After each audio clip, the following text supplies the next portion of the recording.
হোলিতে বা দোলযাত্রায় পশ্চিমবাংলায় দাঙ্গা লাগাতে ব্যর্থ হয়েছে। বীরভূম, তমলুক বিভিন্ন জায়গায় চেষ্টা হয়েছে, কিন্তু সেইভাবে সফল হয়নি শুভেন্দু অধিকারী বা বিজেপি। কিন্তু এবার রামনবমীতে নতুন করে দাঙ্গা লাগানোর ষড়যন্ত্র এখন থেকে শুরু করেছে শুভেন্দু অধিকারী তথা বিজেপি এবং আরএসএস। এই বিষয় নিয়ে সতর্ক করেছেন এবং কিছু কিছু তথ্য সামনে এনেছেন তৃণমূলের কাউন্সিলর এবং প্রতিবাদী মুখ অরূপ চক্রবর্তী।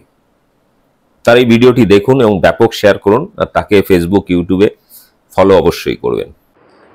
যদিও বাঙালি হিসেবে, একজন ভারতীয় হিসেবে, একজন হিন্দু ভারতীয় হিসেবে মনটা ফুরফুরে থাকার কথা বসন্তের এই মাতাল সমীরণে। গতকালকে দোল গিয়েছে, আজকে অবাঙালিদের হোলি উৎসব। তার আগের দিন ন্যাড়াপোড়া ছিল। ছোটবেলায় আমরা ন্যাড়াপোড়ার সময় গান গাইতাম শুরু করে, আজ আমাদের ন্যাড়াপোড়া, কাল আমাদের দোল, পূর্ণিমাতে চাঁদ উঠেছে, বল হরি বল। কিন্তু সেটা যে এরকম ভাবে আয়রনিক্যালি সত্য হয়ে দাঁড়াবে যে ভারতবর্ষের গোটা গণতন্ত্রের যে ন্যাড়া পোড়ানো হচ্ছে এই ধরনের ধর্মীয় উৎসবকে সামনে রেখে, সেটা বোধহয় তখন কেউই অনুমান করতে পারেনি। বিজেপি এই কাজটা খুব সাকসেসফুলি করেছে। গতকালকে দোল ছিল, একই সাথে জুম্মার নামাজ ছিল, কারণ সংখ্যালঘুদের এই সময় রমজান মাস চলছে, রোজা রাখছেন তারা। ধর্মীয় হিন্দুরা যেরকম একদিকে রঙের উৎসব পালন করবেন, তার সাথে সাথে ধর্মীয় সংখ্যালঘুরা তারা তাদের উপবাস ভঙ্গ করবেন ইফতার নামাজের পর। একটা চাপা উত্তেজনা গোটা বাংলা জুড়ে তৈরি করা হয়েছিল যে দোলের জন্য নাকি সাম্প্রদায়িক সম্প্রীতি বিনষ্ট হবে, একই সাথে রমজান এবং দোল একই দিনে এবং বিশেষ করে শুক্রবার পড়ে যাওয়া। একটা কায়দা করে আইটি সেলকে কাজে লাগিয়ে বারবার করে বিভিন্ন ফেক নিউজ ছড়ানো হচ্ছিল। প্রথমে ছড়ানো হয়েছিল যে বোলপুরে শান্তিনিকেতনে নাকি দোল খেলতে দেওয়া হবে না। সম্পূর্ণ মিথ্যে কথা। বোলপুরে যে শান্তিনিকেতনের যে দোল উৎসবের ঐতিহ্য, রঙের উৎসবের ঐতিহ্য, সেটা ছিল বিশ্বভারতী, রবীন্দ্রনাথ ঠাকুরের স্মৃতি বিজড়িত। রবি ঠাকুরের স্মৃতি বিজড়িত বিশ্বভারতীতে দোল খেলা কে বন্ধ করেছিল জানেন?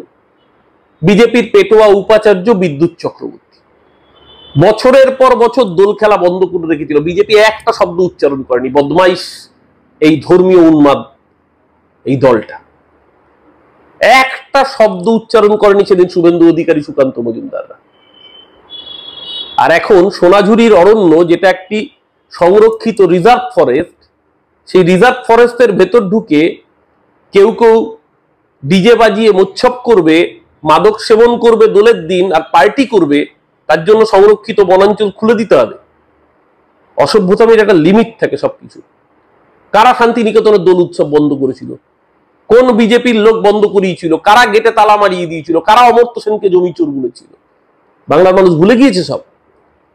বছরের পর বছর বিশ্বভারতীর ঐতিহ্য বসন্ত উৎসব বন্ধ করে যারা বাঙালির সংস্কৃতির বুকে কুঠারাঘাত করেছে, তাদের থেকে এখন জ্ঞান শুনতে হবে।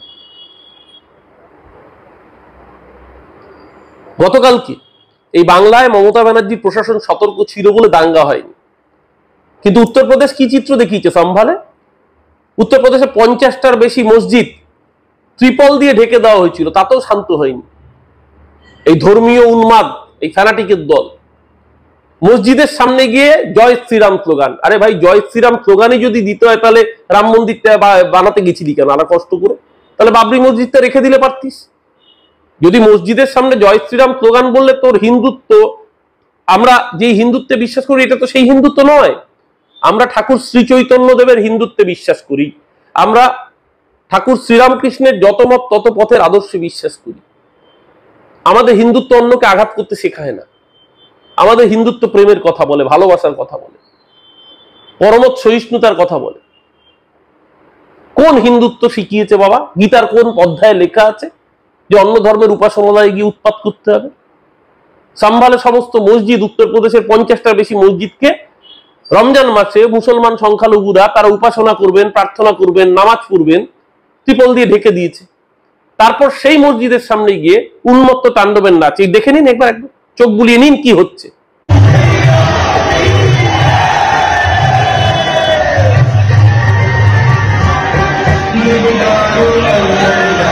এই অসভ্য চিত্র শুধু উত্তরপ্রদেশ নয়, আসলে এটা ভারতবর্ষের গণতন্ত্রকে বেআব্রু করেছে ভারতীয় জনতা পার্টি। গতকাল আরেকটি ভিডিও ভাইরাল হয়েছে, আপনারা দেখেছেন।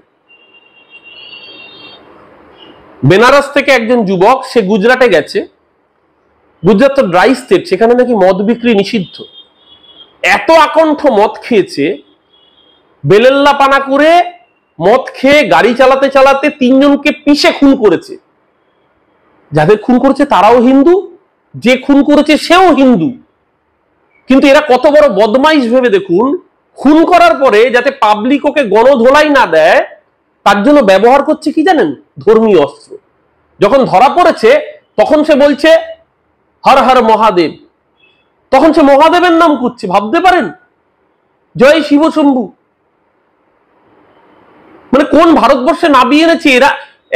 বিজেপি ভগবান রাম আমাদের হৃদয়ের দেবতা, ভগবান রামকে সামনে দেখিয়ে ভোট চায়, আর এখানে দেখতে পাচ্ছি মদ মাতাল খুনিরা রাস্তার মধ্যে হিন্দু যুবক যুবতীদের চাপা দিয়ে খুন করার পরে প্রভু মহাদেবের নাম গান করছে যাতে মার না খায়, পিটুনি না খায়। কারণ এরা বুঝে গেছে, এই লুম্পেনরা, এই খুনিরা, এই মদ মাতালরা বুঝে গেছে যে ভারতবর্ষের বুকে দাঁড়িয়ে ধর্মকে ব্যবহার করলে আপনি মদমাতাল হন, আপনি খুনি হন, আপনি ধর্ষক হন, আপনাকে বিজেপি নামক দলটি শেল্টার দেবে, কেন্দ্রীয় সরকার আপনার পাশে দাঁড়াবে।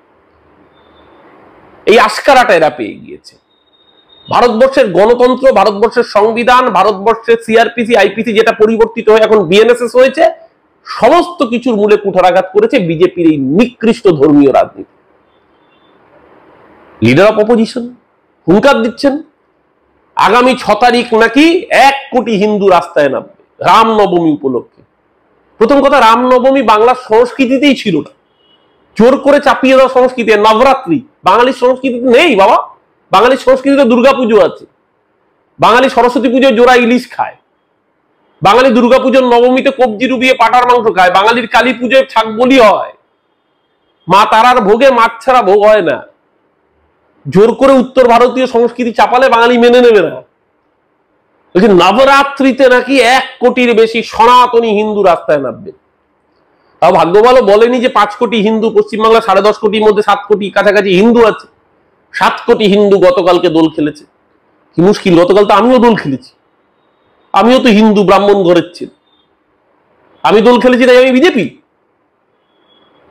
শুভেন্দুর ভাষায় যে সনাতনীর সংজ্ঞা, সরি টু সে, আমরা যারা হিন্দু ধর্মে প্রকৃত বিশ্বাস করি, আমাদের যাদের বাড়িতে ঠাকুর মন্দির আছে, পুজো হয়, দুর্গাপুজোয় অঞ্জলি দিই, কালী পুজোয় উপবাস থাকি, আমরা বিশ্বাস করি শুভেন্দুর দেখানো হিন্দুত্বের পথ আমাদের পথ হতে পারে না, কোন প্রকৃত সনাতনীর পথ সে পথ হতে পারে না।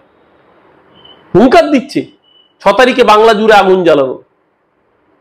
কান খোলা করে শুনে রাখুন, এ রাজ্যের বুকে ধর্মীয় বাদরামি মেনে নেবে না বাংলার মানুষ। বলছে মুসলমান বিধায়কদের চ্যাংদোলা করে বের করবে। মুসলমান মহিলারা বিধায়ক রয়েছেন।